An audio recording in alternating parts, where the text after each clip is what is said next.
Tuhan bersamamu dan bersama rohmu. Inilah Injil suci menurut Santo Yohanes. Dimuliakanlah Tuhan.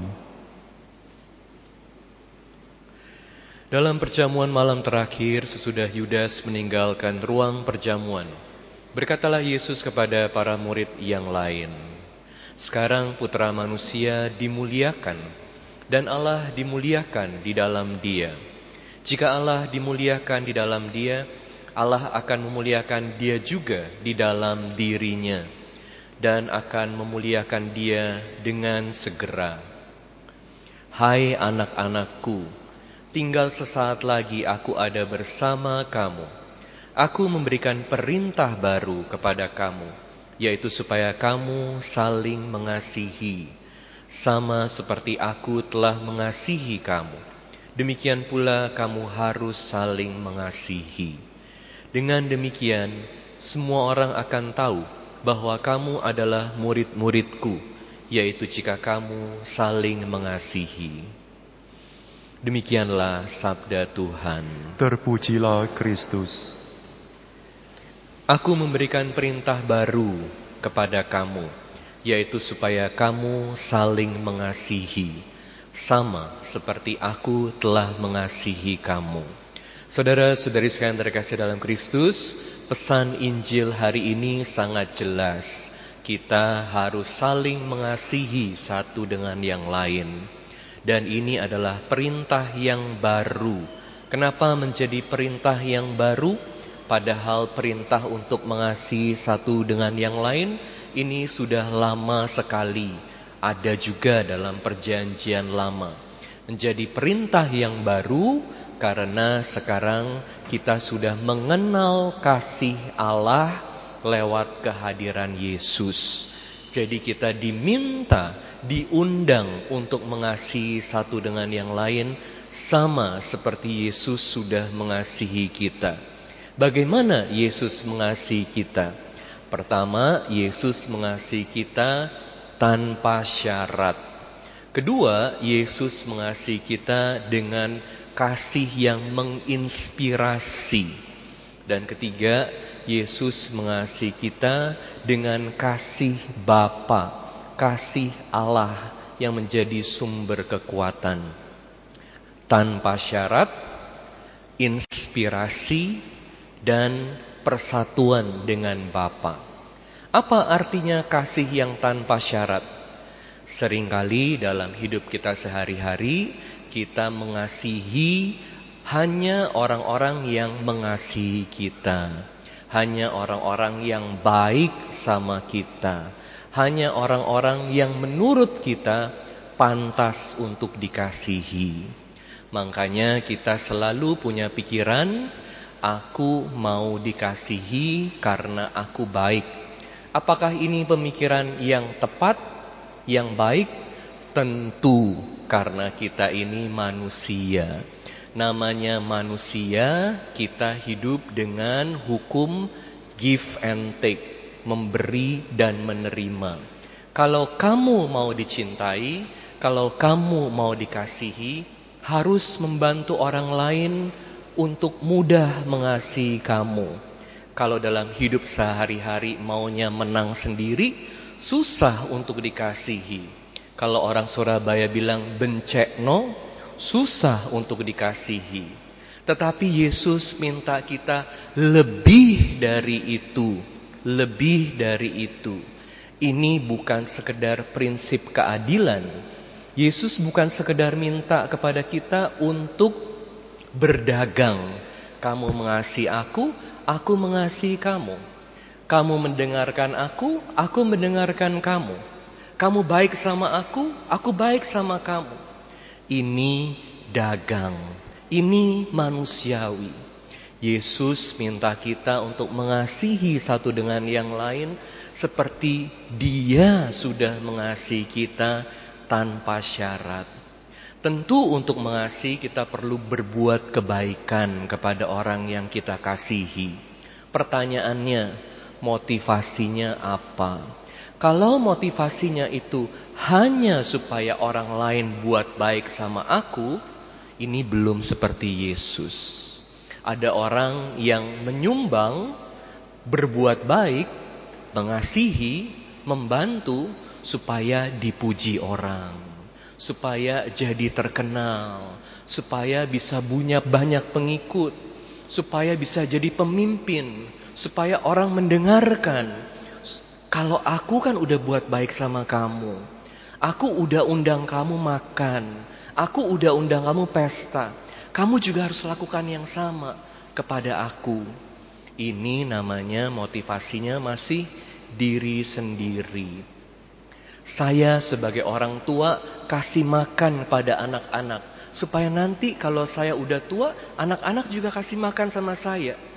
Tentu ini manusiawi, tapi motivasinya masih diri sendiri. Balik lagi ke diri sendiri. Yesus wafat di salib. Kalau di RM salibnya ini segitu besar, tentu ini bukan buat nakutin Anda, tapi untuk selalu mengingatkan bahwa kita harus mengasihi seperti Yesus tanpa syarat. Tujuan utamanya adalah kebaikan dari orang yang kita kasihi. Jadi saat Anda berbuat kebaikan, ini tujuannya siapa? Untuk diri sendiri? Supaya balik ke kita? Atau untuk kebaikan orang yang kita kasihi ini? Makanya Yesus mengasihi kita tanpa syarat. Bukan karena kita baik, tapi karena Dia mengasihi kita. Tujuannya Yesus adalah untuk menginspirasi kita, supaya seperti dikatakan dalam bacaan kedua, bumi dan langit yang baru mentransformasi kita. Kalau kata inspirasi ya, kalau kita terinspirasi karena kita dikasihi. Inspirasi ini kata yang sangat indah. Inspirare, memberikan nafas supaya kita jadi bisa bernafas, punya hidup baru, diberikan hidup baru oleh Yesus karena kasih-Nya. Kita mengalami kalau kita dikasihi, aduh rasanya seneng sekali, jadi punya pengharapan. Dan ini pertama-tama harus hadir dalam keluarga. Bunda Teresa mengatakan, Anda mau mengubah dunia? Anda mau buat dunia jadi lebih baik? Caranya gimana? Pulang ke rumah dan mulai mengasihi orang-orang di rumah Anda. Memberi hidup kepada orang-orang di rumah Anda. Pertanyaannya, di rumah Anda ada kasih sejati gak? Bagaimana orang tua mengasihi anak-anak? Bagaimana anak-anak mengasihi orang tua? Suami mengasihi istri, istri mengasihi suami. Kalau ada kasih di rumah Anda, semua anggota keluarga itu akan pelan-pelan bertahap menjadi pribadi yang lebih baik. Rumah menjadi kerajaan Allah. Bagaimana caranya supaya kasih ini menginspirasi? Belajar mendengarkan satu dengan yang lain. Belajar mengerti satu dengan yang lain. Bukan hanya menuntut untuk didengarkan. Karena aku ini adalah orang tua, aku udah kasih anak-anak makan, anak-anak harus mendengarkan aku. Tentu anak-anak harus mendengarkan, tapi orang tua juga perlu belajar mengerti anak-anak. Bagaimana dalam keluarga ada saling menghargai. Saya seringkali juga mendengar bagaimana anak-anak itu mengeluh, Romo, di rumah saya itu tidak pernah dihargai. Apapun yang saya lakukan selalu dilihat hanya kurangnya. Istri merasa kurang dihargai, suami merasa kurang dihargai, suami merasa dituntut, gaji kurang, uang belanja kurang, rumah harus lebih bagus, mobil harus lebih baik. Adanya dituntut terus. Kenapa sih suamiku nggak bisa seperti tetangga, lebih berhasil? Tapi bagaimana kita bisa bertumbuh kalau yang ada itu hanya tuntutan terus-menerus?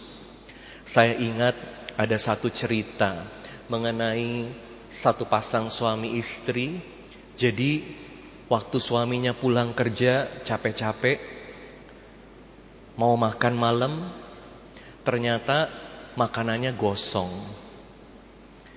Gimana kalau pulang ke rumah makanannya gosong? Marah-marah gak? Ternyata suami itu, bapak itu, dia makan seperti biasa. Anaknya liatin aja papanya. Nih papa akan ngomong apa nih? Anaknya pikir papanya akan marah. Ternyata papanya gak marah. Makan seperti biasa. Sesudah selesai makan, mereka mau istirahat. Anaknya denger mamanya bilang, maaf ya, tadi makanannya gosong. Suaminya bilang, gak apa-apa, saya selalu suka makanan yang kamu masak. Ini suami yang menghargai istrinya. Luar biasa ya, suami seperti itu ya. Lalu kemudian anaknya tanya sama papanya, Papa gak apa-apa tadi makan makanan gosong begitu? Papanya bilang kepada anaknya, Nak, makanan yang gosong itu gak bikin hati kita sakit. Mama kan udah kerja seharian, udah capek. Jadi ya kalau ada makanan gosong seperti ini ya tetap harus dihargai. Yang bikin kita sakit hati adalah kata-kata yang kasar, kata-kata yang tidak menghargai, pandangan yang hanya melihat kurangnya dari istri atau dari suami atau dari orang tua, dari anak. Betapa indahnya hidup dalam rumah yang penuh kasih, di mana orang bisa saling mendengarkan, saling menghargai, saling memaafkan, saling memberi kesempatan, saling memberi pengharapan, sehingga ada inspirasi, ada nafas. Tentu seringkali ini buat kita jadi juga capek. Apalagi kalau kita merasa tidak dihargai. Makanya kita perlu yang ketiga. Yang ketiga adalah harus selalu mengakar, bersatu dalam kasih Tuhan. Yesus saat mengatakan perintah ini, dia katakan anak-anakku. Kenapa dia katakan anak-anakku? Padahal ini Yesus berbicara kepada para muridnya. Karena ini terjadi dalam konteks perjamuan malam terakhir, perjamuan Paskah, di mana yang memimpin itu biasanya adalah Bapak sebagai sumber hidup dalam keluarga. Dan Bapak ini juga menjadi sumber kasih dalam keluarga. Kasih yang mau mengerti, yang memberi hidup. Jadi Yesus ini mengingatkan murid-muridnya kalau Yesus bisa berkorban dari salib untuk murid-muridnya, untuk kita semua. Itu kenapa? Karena Yesus selalu bersatu dengan Bapanya. Tentu tidak mudah kalau kita udah berbuat baik, tapi kok masih dianggap kurang. Tidak ada rasa terima kasih, tidak ada penghargaan, masih gak didengerin sama anak-anak, masih gak didengerin sama suami atau istri. Kadang-kadang capek. Tapi apakah itu menjadi alasan untuk kita berhenti mengasihi? Gak boleh. Karena sumber kekuatan kita seperti Yesus, sumber kekuatan kita adalah kasih Allah yang tanpa syarat, yang selalu memberikan yang terbaik buat yang dikasihi. Makanya kita juga harus selalu bertumbuh dalam relasi dengan Yesus. Anda mau supaya anggota keluarga Anda jadi lebih baik? keluarga Anda menjadi kerajaan Allah, bumi dan langit yang baru? Belajar untuk saling mengasihi satu dengan yang lain. Sehingga kalau berat pun sekali, tetap dijalani. Jaga orang tua, aduh berat sekali. Orang tua udah sepuh, udah sakit, udah pikun, tapi mesti jaga orang tua. Gak apa-apa. Ini jadi kesempatan untuk mengasihi seperti Yesus mengasihi kita. Anak-anak seringkali, aduh susah sekali, mau-maunya sendiri. Tapi kita tetap harus mengasihi, belajar mengerti, terus mendoakan supaya mereka juga mengalami transformasi karena kasih sejati. Betapa indahnya hidup ini kalau kita hidup seperti Yesus yang mengasihi kita. Di Amerika ada satu Romo. Romo ini dia buat satu rumah, namanya rumah Dismas. Tentu Anda tahu Dismas ini adalah penjahat yang bertobat. Jadi dia buat rumah ini, bikin rumah ini untuk para ex-napi di penjara. Dia ditugasin untuk mendampingi para napi di penjara. Dan apa yang dia alami? Di penjara dia melihat bagaimana para ex-napi ini tatapannya kosong. Walaupun badannya besar-besar, tapi mereka seperti tidak punya pengharapan. Karena apa? Karena mereka merasa gagal dalam hidup. Mereka merasa ditolak, tidak diterima, dilupakan bahkan oleh keluarga mereka sendiri. Karena apa? Karena pikiran kita selalu adalah kita dikasihi karena kita baik. Mereka gagal. Jadi mereka merasa tidak punya masa depan, tidak ada pengharapan. Tapi Romo ini namanya Romo Dismas Clark. Dia percaya bahwa setiap orang bisa berubah. Dia percaya bahwa kita semua punya masa depan karena Kristus mengasihi kita. Dan itu yang dia mau berikan kepada para napi ini. Jadi dia selalu berikan waktu buat mereka. Dia selalu dengerin para napi ini. Dia selalu menghargai para napi ini. Dia selalu berusaha memberikan fasilitas buat mereka. Walaupun uang dia sendiri yang dia pakai. Jadi para napi ini merasa dikasihi, diperhatikan, dan itu mengubah mereka.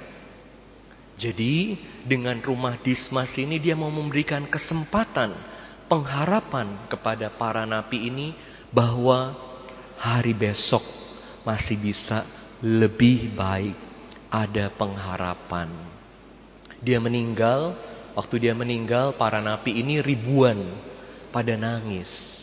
Jadi mereka yang badannya besar, kuat, dan buat banyak orang kelihatannya ini kejam karena bisa buat kriminal, kejahatan, ternyata hatinya lembut juga. Mereka merasa sangat kehilangan seorang yang mereka bisa bergantung, mereka bisa berharap. Father Dismas ini sudah menjadi seperti Yesus buat mereka, mengasihi mereka tanpa syarat. Bagaimana dengan kita? Kita semua diundang, terutama kepada orang-orang dekat sama kita, keluarga kita, juga untuk mengasihi tanpa syarat, mengasihi seperti Yesus. Semoga dengan demikian keluarga kita juga menjadi kerajaan Allah di mana kasih Allah bertahta dan memperbaharui keluarga kita. Amin.